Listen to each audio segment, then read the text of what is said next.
Welcome back. Today we are bringing you all of the UFC 308 fight predictions straight from the machine learning model. Starting off the night with Bruno Silva versus Ismail Naurdiev at middleweight.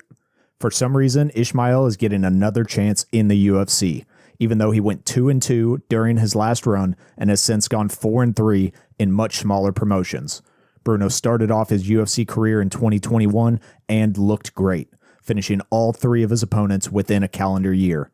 Unfortunately, the past few years have not served him well, and he has lost 5 of his last 6 bouts. At the books, Naurdiev is a small -154 favorite, and the prediction model is right in line with that at -148. Maybe he can perform better the second time around. Next up, we have Rinat Fakhretdinov versus Carlos Leal. Rinat's record shows that he is riding a 10-fight win streak, but he does have a draw from November of last year. It would also appear that he is a finishing machine, but of his 5 UFC bouts, only 1 was finished inside of the distance. Carlos will be making his UFC debut on this card after spending the better part of 3 years in the PFL. He is 4-1 in his last 5 fights, but has only lost 2 bouts in the last 10 years, both of those to Sabadou Sai. The books see Rinat as a moderate -235 favorite, while the model sees this one quite close, still giving Rinat the edge at -109. He does love his wrestling, and that could likely be the difference maker here.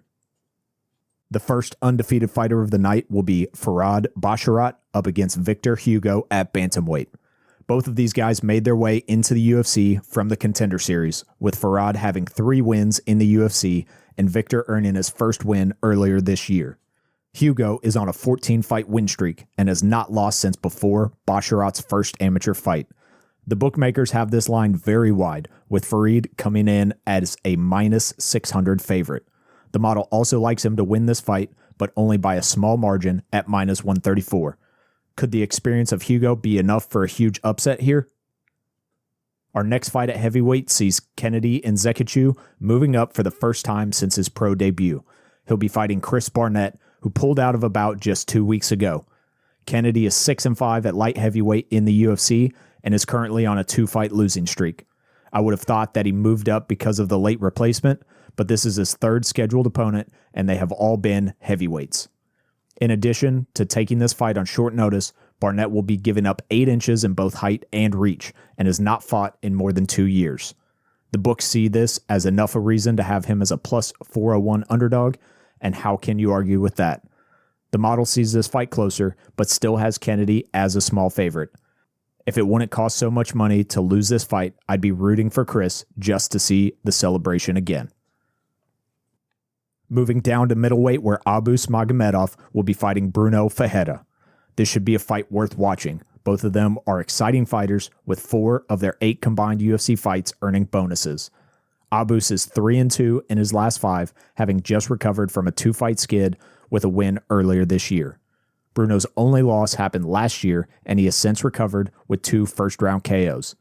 Win or lose, Bruno has only seen the second round twice in his career. The book odds for this bout are close, with Magomedov coming in as a small -138 favorite. The model has those numbers mirrored and believes that Ferreira should have an edge here. If Abus decides to wrestle, we may see if Bruno has a gas tank, but I'm expecting someone to take a nap early. At 155 pounds, we have 2 guys looking to make their way to the top of the division. Myktybek Orolbai will be fighting Mateusz Rebecki. Orolbai is on an 8-fight win streak and undefeated in the UFC at 2-0. Rebecki is coming off an embarrassing loss in his last fight that snapped a 16-fight win streak. Myktybek will be the taller guy in this bout, and he also carries a large reach advantage. At -300, Orolbai is a pretty big favorite at the books. The model only has him as a -160 favorite, which I see to be more suitable. In my opinion, too much stock is being put into Rebecki's last fight, where he gassed out as a large favorite.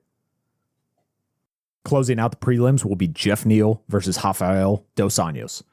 Neither of these guys have been performing well in recent years, with Neal losing 4 of his last 6 and dos Anjos losing 4 of his last 7, all since the start of 2020. Rafael has been in the UFC since 2008 with a total of 35 fights within the promotion. He is also 40 years old, so I think that's fair to assume that he's coming to the end of his career. The book and the model both seem to be on the same page, with the odds at plus 250 and plus 152 for Dos Anjos respectively.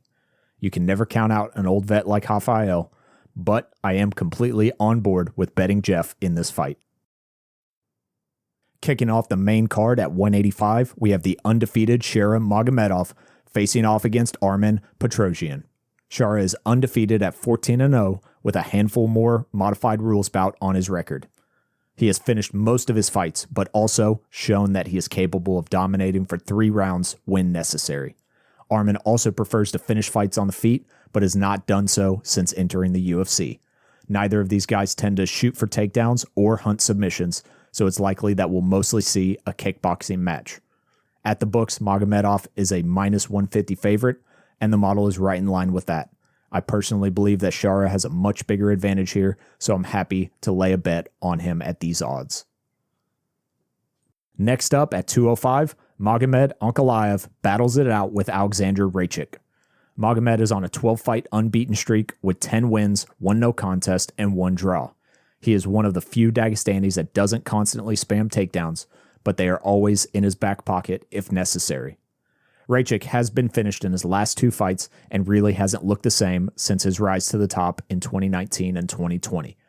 He will have both a small height and reach advantage, but that isn't enough for the bookmakers who have the line at minus 360 in favor of Ankalaev. The model isn't as favorable at minus 154, but unless Rebecki has completely revamped his game, I think the book odds more closely reflect reality. At 145, we again have an undefeated fighter in Lerone Murphy taking on Dan Ige.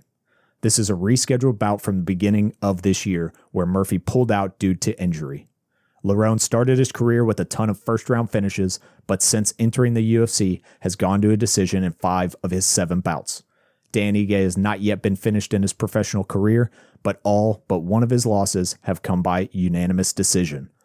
The bookmakers set this line in favor of Murphy at minus 245, and the model also has him slated to win at minus 148.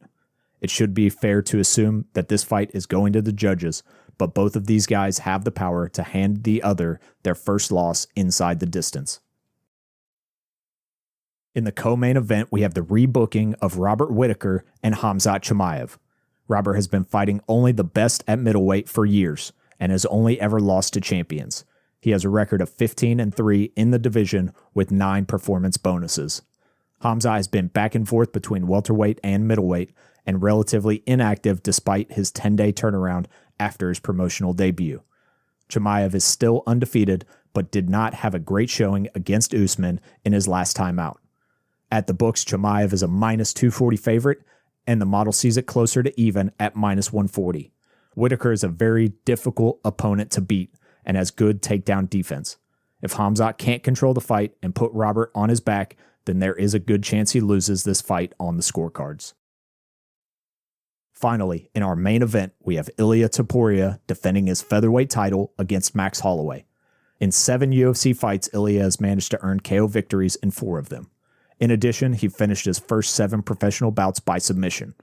Max has never been KO'd, never even knocked down, if you trust those stats from the UFC. He is one of the most durable fighters in the promotion and lands strikes at an ungodly rate. Ilia is coming into this fight as a moderate minus 230 favorite, and the model likes his chances even more at minus 239. This should prove to be an incredible test for Topuria, and if he wins, he'll have a real chance of ending up amongst the greatest featherweights of all time. In my opinion, the odds are a bit skewed, but we always bet the model. I cannot wait for this card. It has the potential to be an all-time great event. There are lots of contenders on their way up and other fights with title implications. Let's have a look at the numbers and see where our money went. For UFC 308, we were able to generate numbers for 12 fights, betting on nearly all of the favorites. Bruno Ferreira was able to sneak in as an underdog, but at plus 118, it really isn't a game changer. We put 34.69 units on the line for a chance to profit 12.18 units or a 35% ROI. There are no other major promotions with fights this weekend, so that's all we've got for you now.